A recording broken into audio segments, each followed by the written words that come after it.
Muy bien, pues siendo hoy viernes 4 de febrero del 2021, continuamos de alguna manera con el tema príncipe que hemos venido desarrollando, que es la revolución, para entender la 20. revolución mexicana. Pero en esta ocasión tenemos un tema de lujo. Y me refiero a este tema de lujo porque vamos a revisar la Constitución de 1917, que oficialmente se celebra el día de mañana por el cual tenemos el lunes un día feriado. En esta fecha, los mexicanos conocedores del asunto, que somos muy pocos desgraciadamente, solemos colocar nuestra bandera a media asta. ¿Por qué? Me dirán ustedes, ¿cómo es posible que en una fiesta tan importante un mexicano ponga su bandera a media asta? Pues sí, porque la media asta significa luto. Y hoy, bueno, no hoy porque la fiesta, entre comillas, es mañana, 5 de febrero. Y el día feriado, por razones oficiales, pues es el lunes. Pero qué mejor que hoy, 4 de febrero, para analizar despacito, sin prisas. Probablemente el tema se extienda porque es un tema que no ofrece desperdicio y que es muy importante, muy verdaderamente importante. Es de los temas príncipe en mi taller de historia, conocer verdaderamente por qué tenemos la obligación de oponernos a la Constitución de 1917, ojo, destructora de la nación.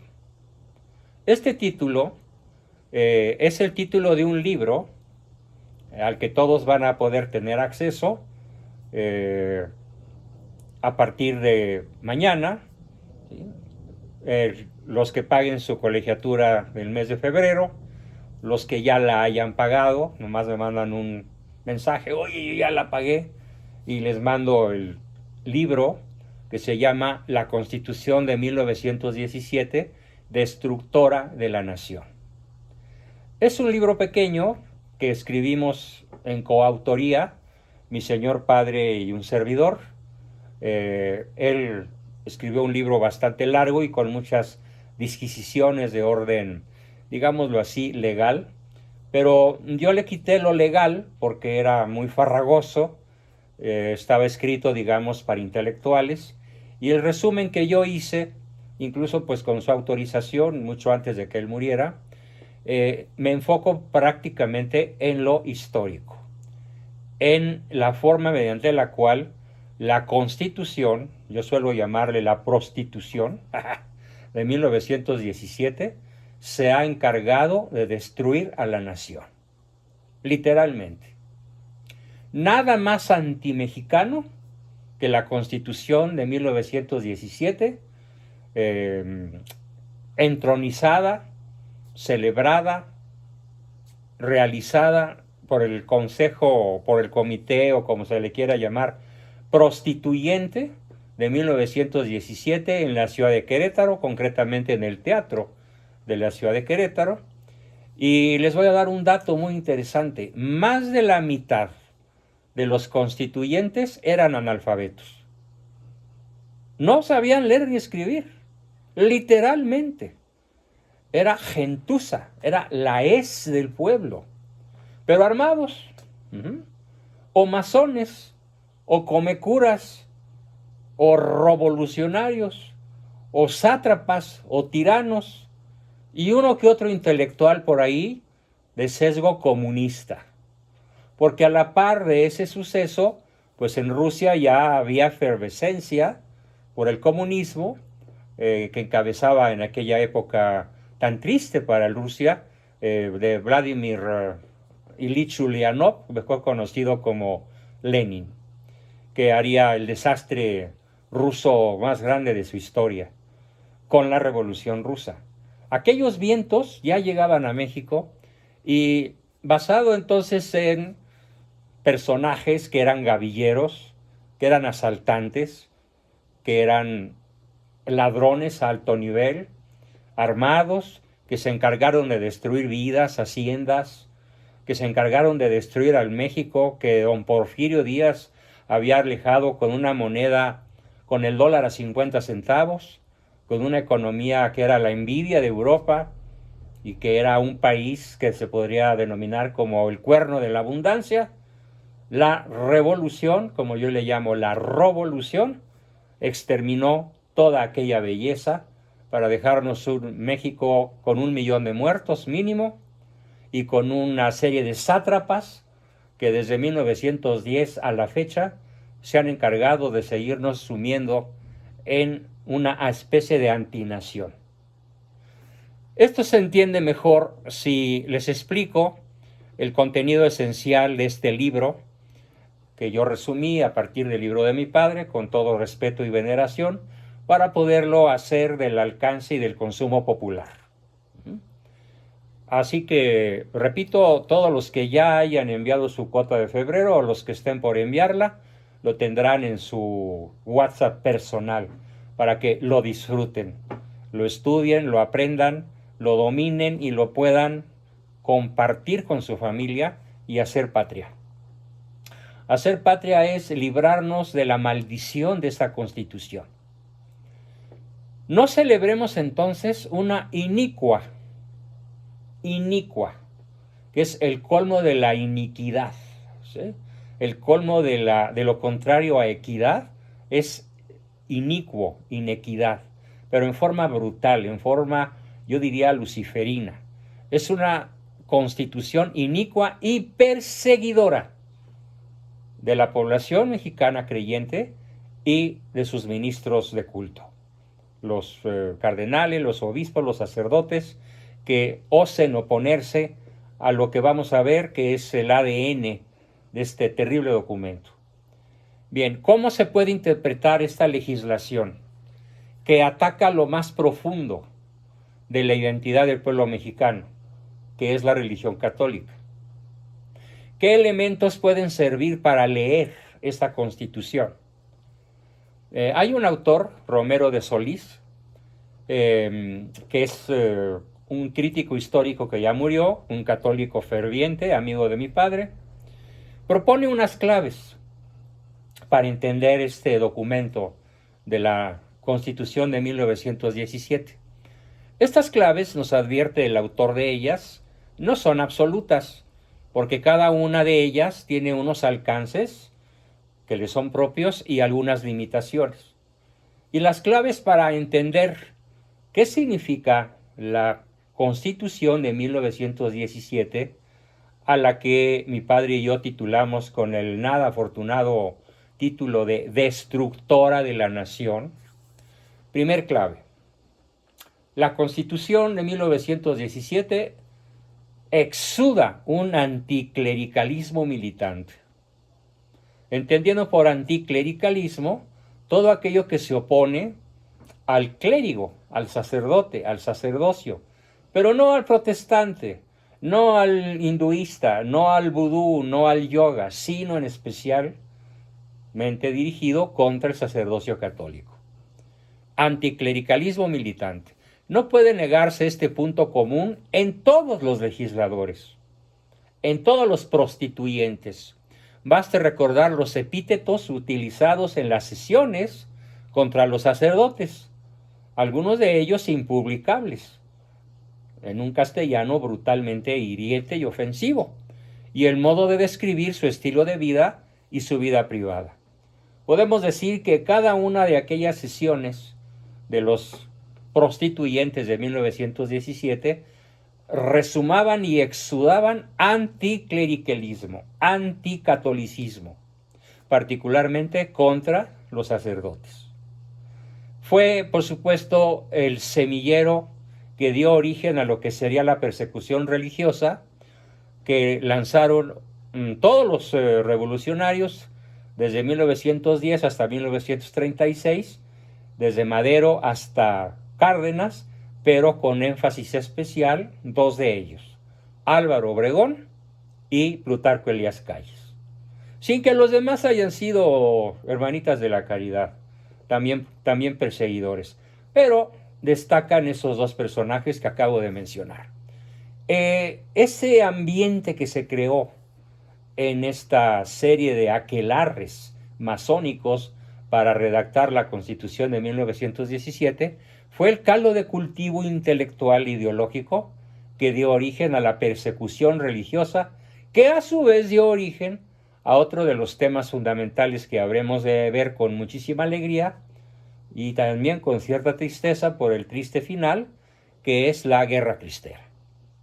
Digamos que ahí se gestó tanto la persecución religiosa de 1926 a 29 como la Guerra Cristera de 1926 a 1929. Segunda clave para entender la Constitución. Hay una persecución anticatólica, ojo, legalizada. ¿Con base en que 5 personajes del clero mexicano actual, incluyendo al cardenal Carlos Aguiar Retes, arzobispo primado de México, por qué están amenazados de cárcel en un dictamen que ya salió? Porque la persecución está legalizada. En los artículos de la Constitución, ¿sí?, se responde a las exigencias masónicas y del protestantismo norteamericano de aquella época. Están vigentes hoy. Las exigencias masónicas y las exigencias del protestantismo norteamericano.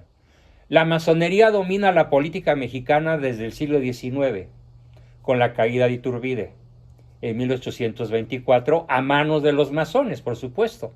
Y muchos revolucionarios se formaron a su sombra, ¿sí? El protestantismo, que había penetrado en México, portando con sí mismo el ideal de una sociedad que le ofrece al hombre liberado del dogma católico.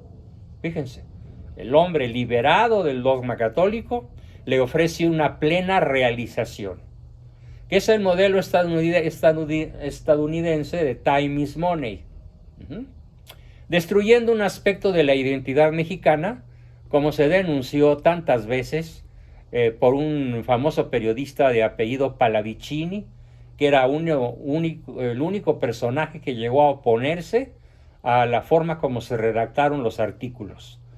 Por ejemplo, el artículo 3, donde la educación tiene que ser laica y gratuita, pero entendido por laica, atea, materialista y desde el punto de vista filosófico, positivista, que es como se han educado muchas generaciones de niños mexicanos que entran a la escuela kinder, primaria, secundaria, preparatoria y universidad, y que son formados en las filas del laicismo ateo, que es militantemente anticatólico.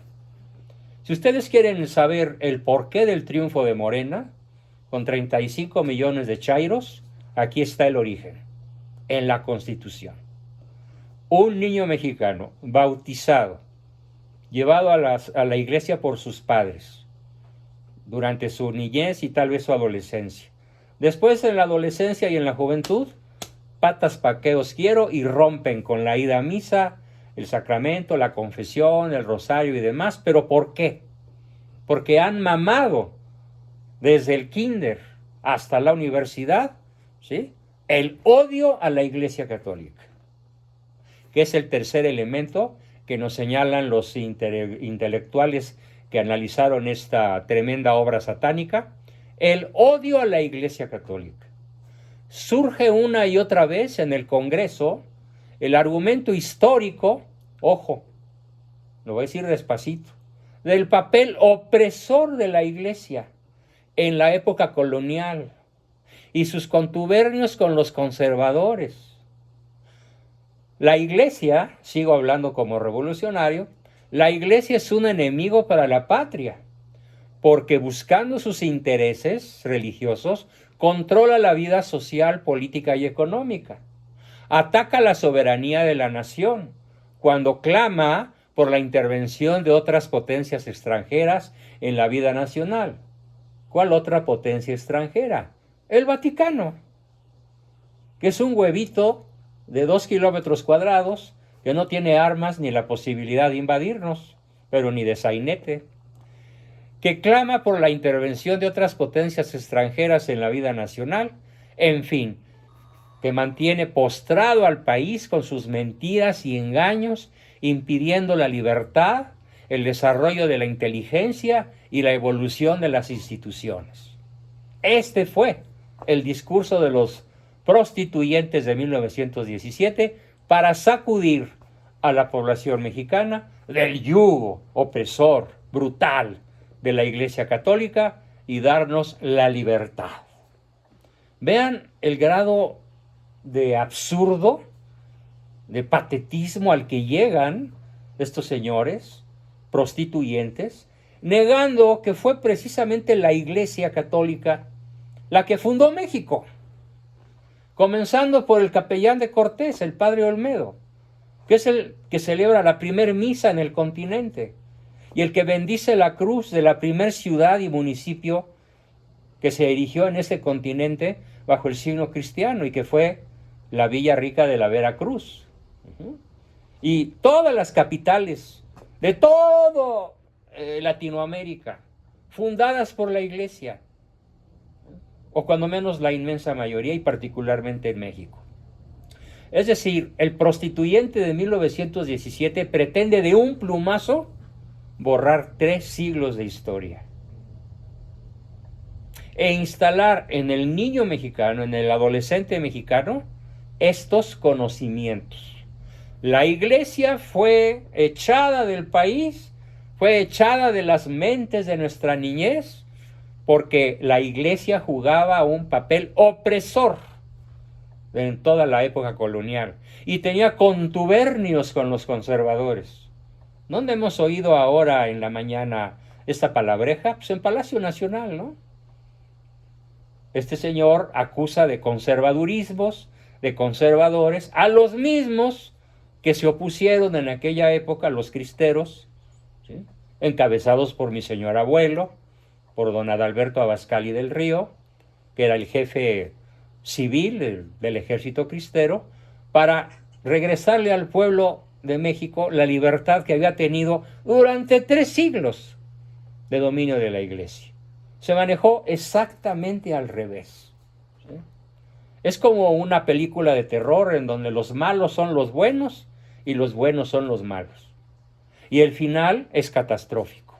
El final es un drama sin retorno. Bien, ese fue el factor número 3, el odio a la Iglesia Católica y a su obra secular, desde la llegada de Cortés hasta, no exactamente la caída de Iturbide, sino todavía se prolongó 100 años más, a pesar de las guerras intestinas, de las guerras de liberales contra conservadores, a pesar de Juárez, todavía al final de su mandato, Porfirio Díaz le dio a la Iglesia el lugar que le correspondía. Cuando menos ya no se metió con ella y la dejó actuar. Ese fue el odio satánico que impregna toda la Constitución de 1917. El odio a la Iglesia Católica. El punto número 4, la influencia anarquista. Tal como lo dije, la influencia anarquista. ¿Esto qué significa? Pues que los constituyentes ciertamente no tenían ninguna carga cultural. Más de la mitad de ellos firmaban con una X, porque no sabían leer ni escribir, ni siquiera sabían escribir su nombre, pero ya eran constituyentes. Y ya los nombres de estos barbajanes están en el Congreso de la Unión con letras de oro, porque fueron constituyentes, no importa que fueran analfabetos. Claro, con razón ahora tenemos a alguien peor que un analfabeto al frente de la presidencia. Entonces, los constituyentes ciertamente no tenían ningún conocimiento cultural. Baste con revisar las afirmaciones históricas que hicieron para darse cuenta de ello.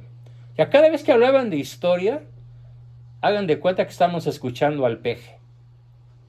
O peor aún, a su esposa, a la tal Beatriz Gutiérrez Mula, como le llamo yo, porque, bueno, bien pronunciado el Müller se dice mula, ¿no? Entonces es una mula que está diciéndonos una serie de barbaridades históricas, pero que la gente se traga, sin darse cuenta de que son puras mentiras y puras omisiones. Bueno, pues así fue. Hagan de cuenta que en el Congreso de Querétaro estaban sentadas 200 personas o 500 personas con el nivel de cultura histórica que tienen el peje y su señora. No digo esposa porque no sé si estén casados legítimamente o no. Su señora, así en términos generales. Esto con una actitud antirreligiosa que culpaba al fenómeno religioso.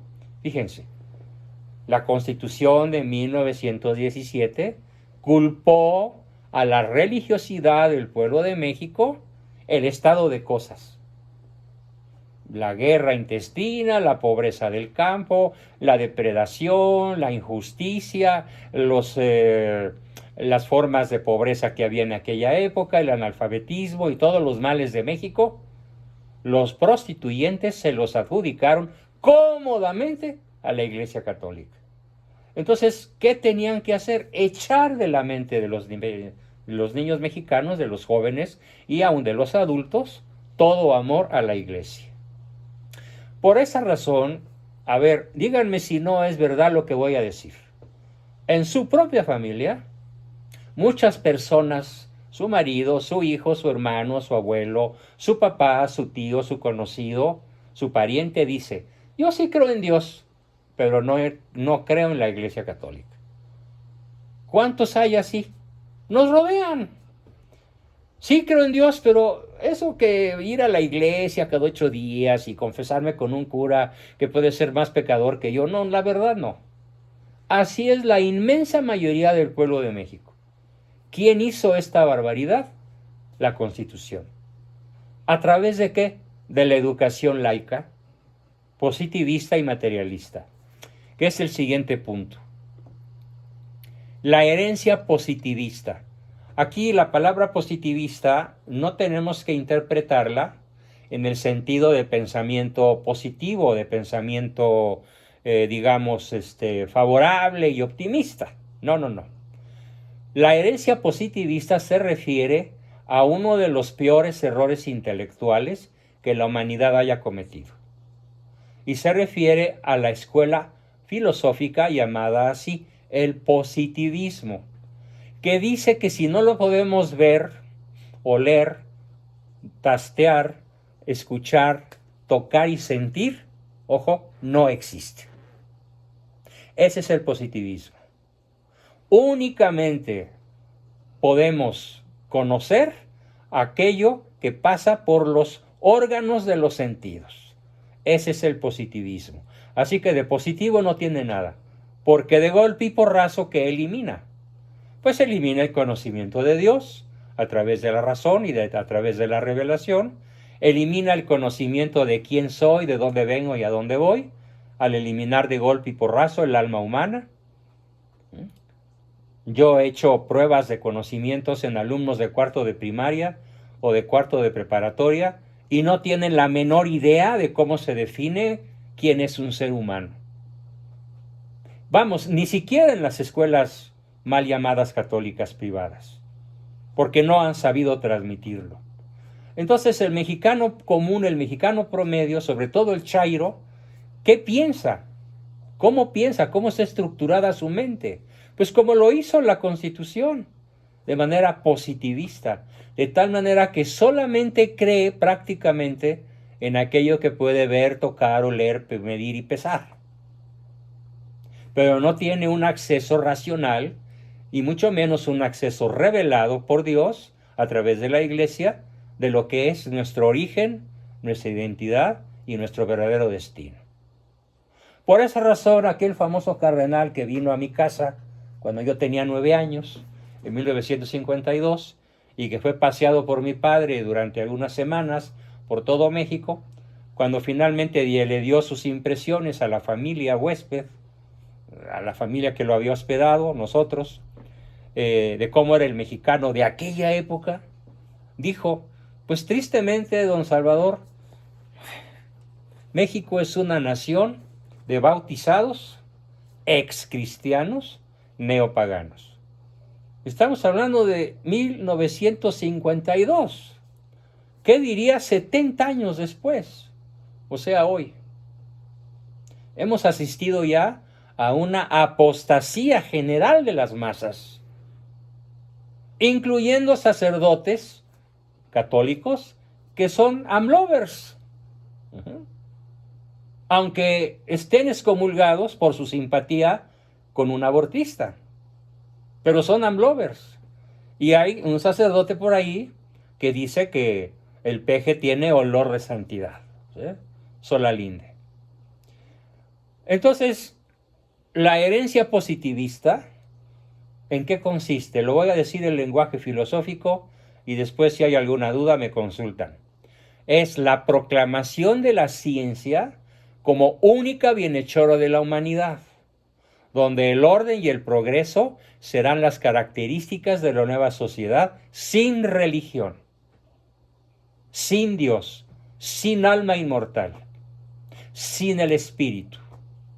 Ese es el positivismo que hoy está vigente en todo lo que es la educación pública, con singular fuerza y energía, imbatible.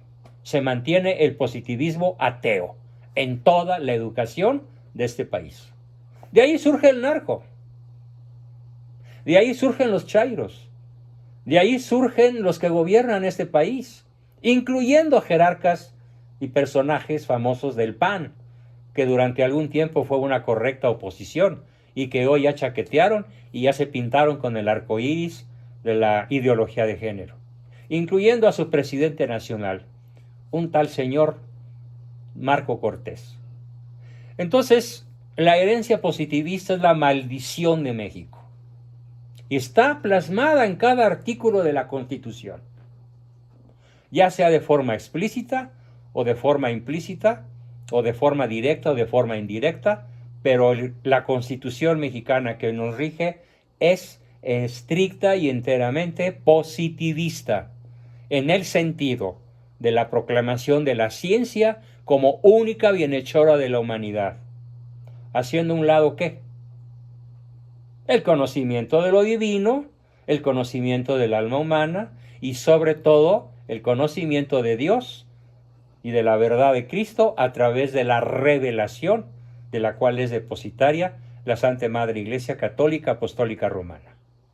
Ahí está el veneno luciferino, en el positivismo, y todo el mundo lo celebra. Incluso tengo amigas que me quieren arrimar a sus hijas que fueron practicantes de las damas de la caridad y del rosario diario, rezado hincado, pero que se metieron a estudiar psicología y ya se volvieron positivistas y ya abandonaron la fe católica. Y estamos hablando de chicas que a los 20 años, ¿sí?, a los 18, a los 15, tal vez un poco más o menos, eran piadosas y buenas católicas. Pero ¿qué logró el positivismo?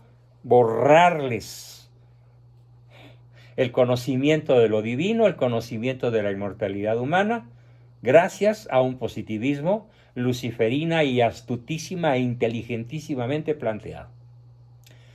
El siguiente rasgo de la prostitución de 1917 es el triunfo de los jacobinos.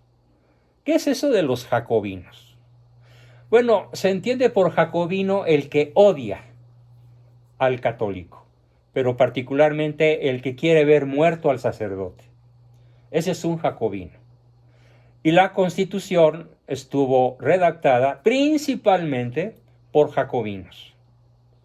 El jacobinismo obregonista de Álvaro Obregón era incisivo, como una piedra de obsidiana afilada, asemejándose y confundiéndose con una tendencia anarquizante que identificaban la religión. Ojo, estos anarquistas, estos jacobinos, decían, ¿qué es la religión?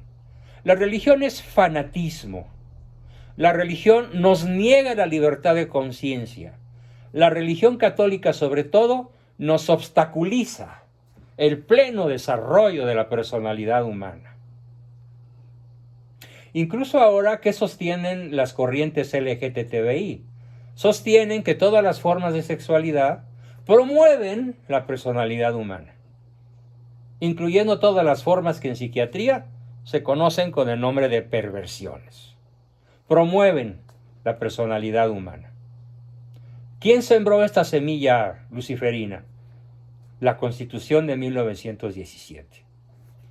Siguiente. El Congreso de Querétaro fue complejo.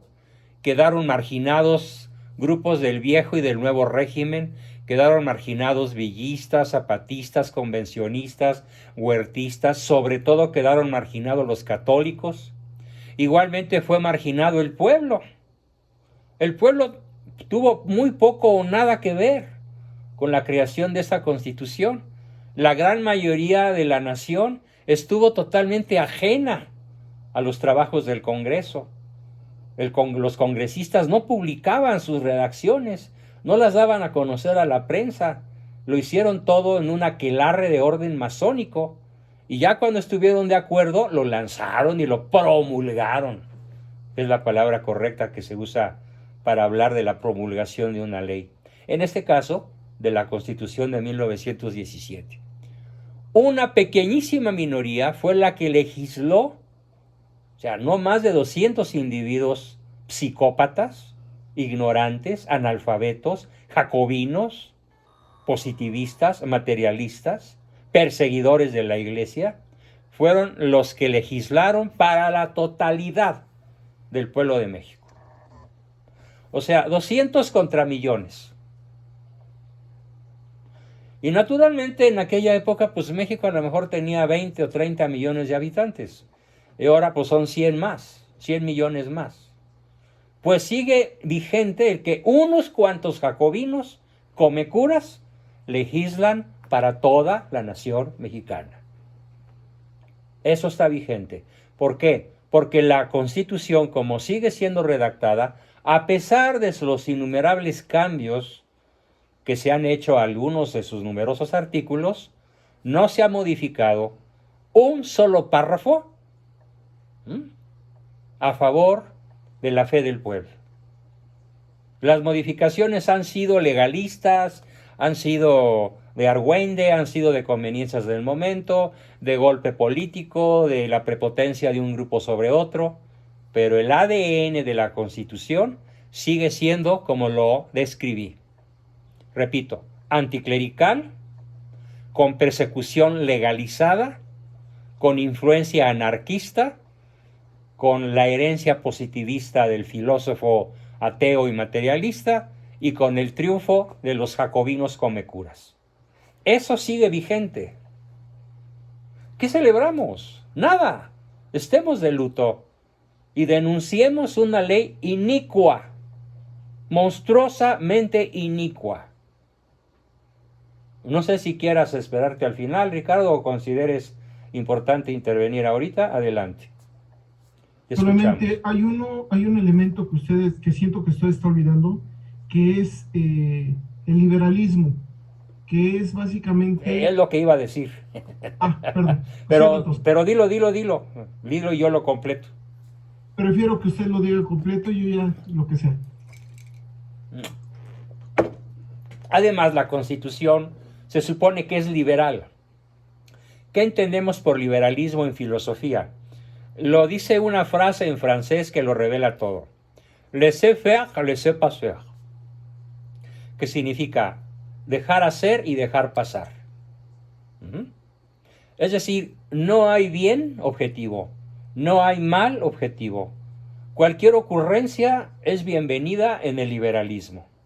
Y el liberalismo es necesariamente ateo, es necesariamente anarquista, necesariamente jacobino y necesariamente contrario al ADN del pueblo de México. Sería uno de los rasgos esenciales, el liberalismo. Por esa razón, una de las páginas más tristes en la historia de México es el fusilamiento aparte del Iturbide, el fusilamiento de Miramón, Mejía y Maximiliano en el Cerro de las Campanas, que le da el triunfo al ejército liberal de Juárez. La esencia del liberalismo es masónica. Masonería igual a liberalismo, liberalismo igual a masonería. Todos los liberales de aquella época eran masones de alto nivel. Y eran tan ferozmente perseguidores de la iglesia en México que a pesar de las súplicas de las logias europeas para que las logias mexicanas encabezadas por Juárez, liberales, no asesinaran a Maximiliano, ni a Miramón, ni a Mejía y les perdonaran la vida, no cedieron. No cedieron y los fusilaron. Y desde el triunfo de los ejércitos liberales contra los ejércitos conservadores que dirigía don Miguel Miramón, etapa que ya analizaremos en el taller, se instaló en México la dictadura de la masonería y del liberalismo, y todo lo que hemos dicho, del jacobinismo y de la destrucción del ADN del pueblo de México. Vía Constitución. Si se me pasó algo sobre el liberalismo, mi querido Ricardo, si puedes completarme, por favor. Continúo. Muy bien. El Congreso, pues, de Querétaro dejó fuera a todo el pueblo y fue una minoría que estableció una dictadura. Y es una dictadura constitucional. ¿Y en qué consiste esa dictadura?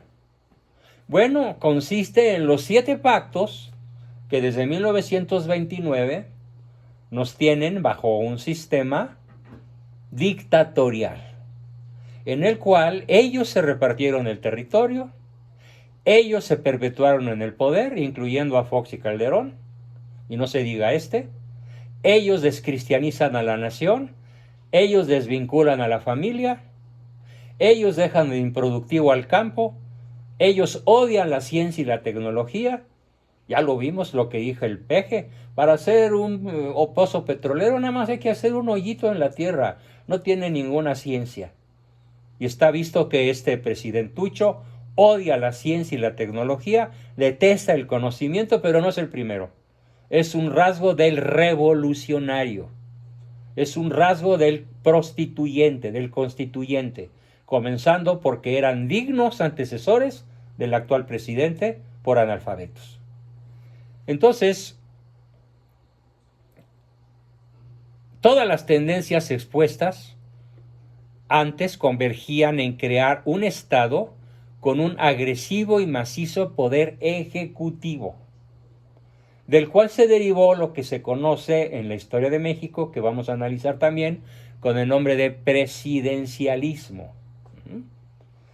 El presidencialismo que le confiere al presidente un poder omnímodo, como el que han tenido todos los presidentes, desde Abelardo L. Rodríguez, no se diga Álvaro Obregón, Lázaro Cárdenas, Pascual Ortiz Rubio, todititos, hasta el actual, que probablemente es el más dictatorial de todos los que hemos tenido en la historia de México, incluyendo a Juárez y a Santana.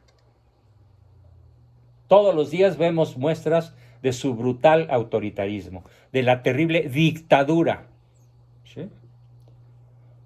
Bueno, todo esto, este proyecto de dictadura fue ratificado por el Congreso a extremos insospechados, que establecía la dictadura constitucional y en forma permanente. ¿Cómo lo denominó un gran ideólogo sudamericano de nombre Vargas Llosa? Lo describió con 2 palabras: la dictadura perfecta. Eso es México, la dictadura perfecta. ¿De quién? De los jacobinos, de los ateos, de los masones, de los que se dedican a destruir todos los días, de una manera así y de otra también, la esencia del alma mexicana. Ese es verdaderamente el objetivo de la revolución. Los masones mismos ofrecen una explicación de su brutal influencia en la Constitución de 1917. Es decir, vale la pena qué nos dicen los masones en documentos, en declaraciones, en discursos que ellos mismos han proclamado. Por ejemplo, en Noticieros Televisa, en la Ciudad de México, el 3 de febrero de 1917, hace apenas 4 años más un día, ellos dicen, en los Noticieros Televisa, a las 9 de la noche, La francmasonería dejó su huella indeleble en la Constitución de 1917. Continúo. Está el masón hablándonos hace 4 años. Desde el inicio de la segunda mitad del siglo XVIII, la masonería empezó a figurar en México. Provenientes de España, los primeros grupos masones se sumaron a criollos y mestizos atraídos por las ideas liberales y positivistas. La francmasonería llegó a México desde antes de la independencia y sus principios humanistas permearon todos los movimientos revolucionarios. Primero se organizaron en conservadores y liberales tras la independencia mexicana. Se transformaron en los partidos conservador y liberal. Objetivo: destruir a la Iglesia Católica en la mente y en el corazón del pueblo de México. Ahora vemos nuestro triunfo. Palabras dichas en Televisa hace 4 años a las 9 de la noche por un masón de alto nivel. Y continuó. Desde 1825 empezaron a circular las propuestas del reconocimiento de los derechos ciudadanos. Poco después, integrantes de ambos grupos dieron origen al rito nacional mexicano.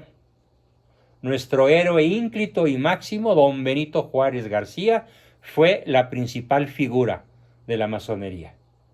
Los masones han participado en todas las revoluciones de México, desde la Revolución Insurgente, encabezada inicialmente por el cura Hidalgo, hasta la Revolución de Reforma y el maravilloso movimiento social que culmina con la Constitución Liberadora de 1917.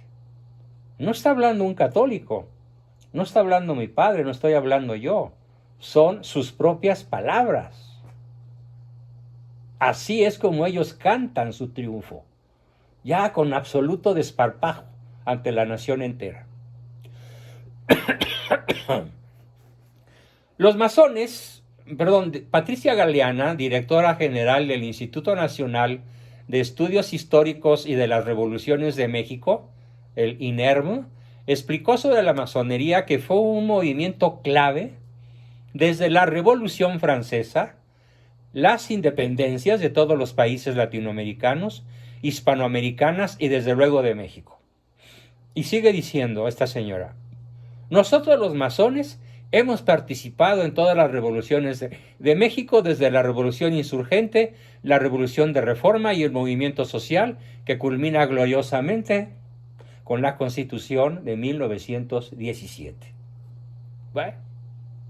De estas logias masónicas, ahora ya es comentario mío, de estas logias masónicas habrían surgido las leyes constitucionales que contribuyeron a la formalización de una tiránica estructura centralizada del país. Hoy podemos decir que el presidente lo sabe todo, lo mueve todo y es una dictadura perfecta. No tiene caso analizar lo que está a la vista de todos. El presidente encabeza la conformación de una falsa, pero aparente república federal. No es cierto, es una república central, donde no se mueve la voluntad de un gobernador sin que caiga de la gracia del bulto de palacio, o lo confirme. Como cuando dicen, no, el gobernador de Veracruz es una persona confiable, aunque es un narcotraficante convicto y confeso. O el de Sinaloa, o el de Morelos. Cualquiera cosa pasa por el visto bueno del tirano único.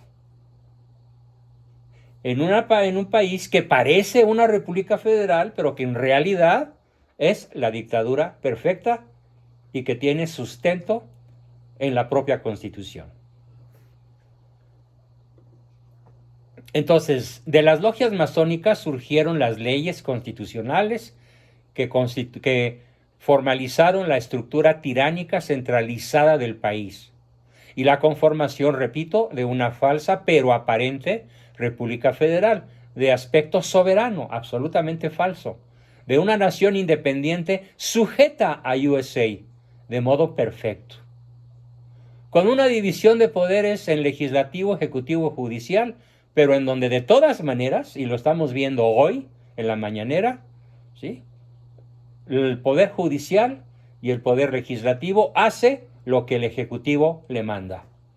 Y si no, pues ahí te ves, ¿sí? Ya ahorita el único órgano que podría medio defender al pueblo de México, el INE, está por desaparecer y ya tuvo que obedecer, ¿sí?, un mandato del Ejecutivo que definitivamente es patético y absurdo, y es la famosa revocación de mandato, sobre la cual ya podríamos platicar posteriormente. Entonces, estamos realmente sujetos a la voluntad de Joe Biden. Aquí se hace lo que él manda. Aquí se instala la ideología de género.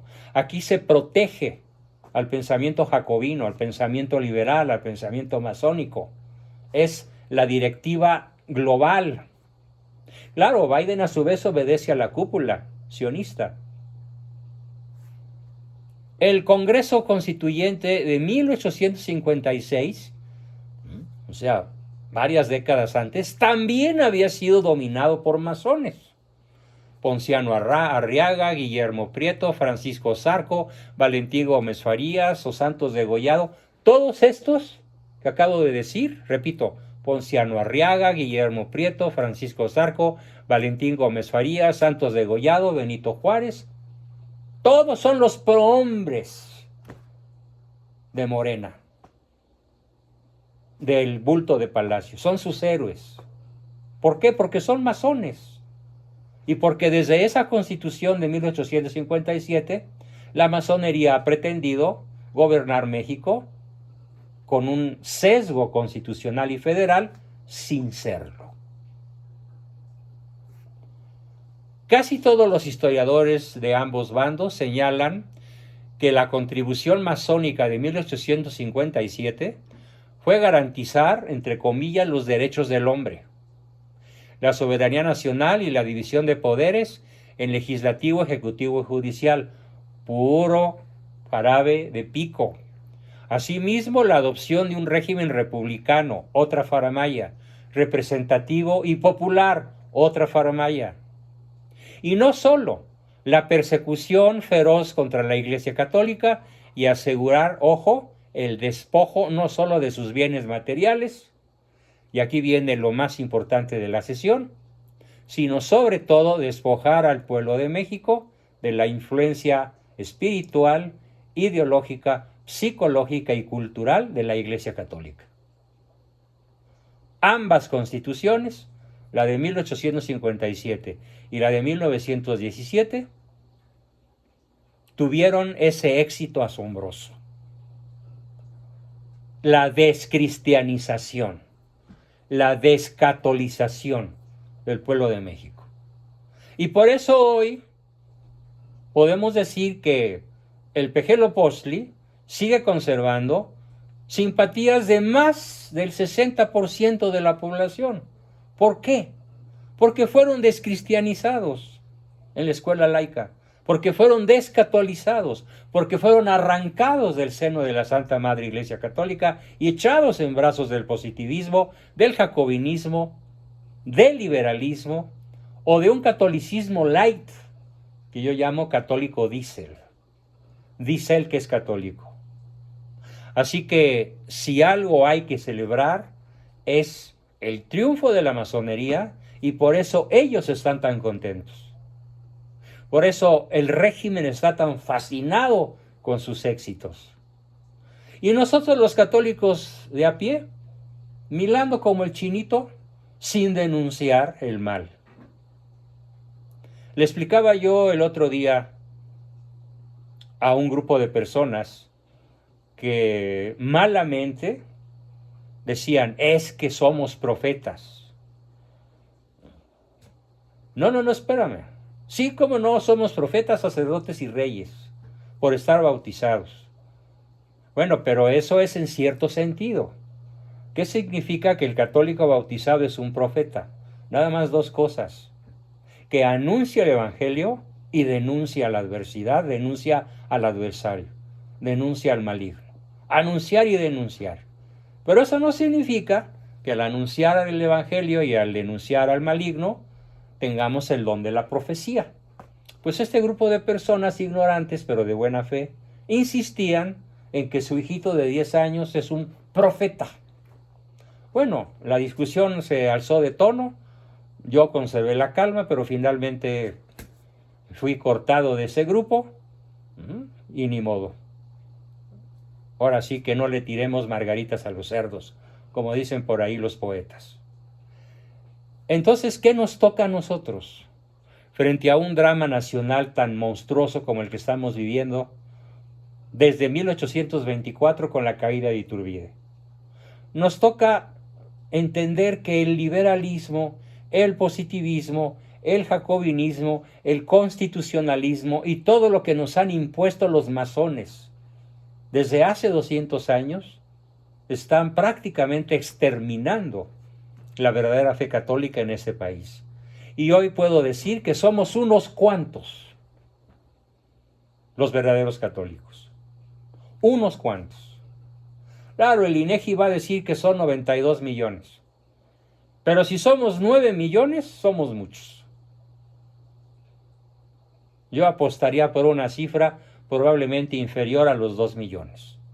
En donde hay un catolicismo culto, un catolicismo coherente, un catolicismo militante, un catolicismo de testimonio, un catolicismo que busca vivir en gracia, practicar los sacramentos, hacer obras de caridad, hacer sacrificios en la vida cotidiana, ofrecer el trabajo a Dios y las obras de todos los días, por difícil que resulte en algún momento, sobre todo cuando nos aqueja alguna enfermedad, que además estamos constantemente estudiando, que sobre todo las cartas de nuestros pastores, las encíclicas.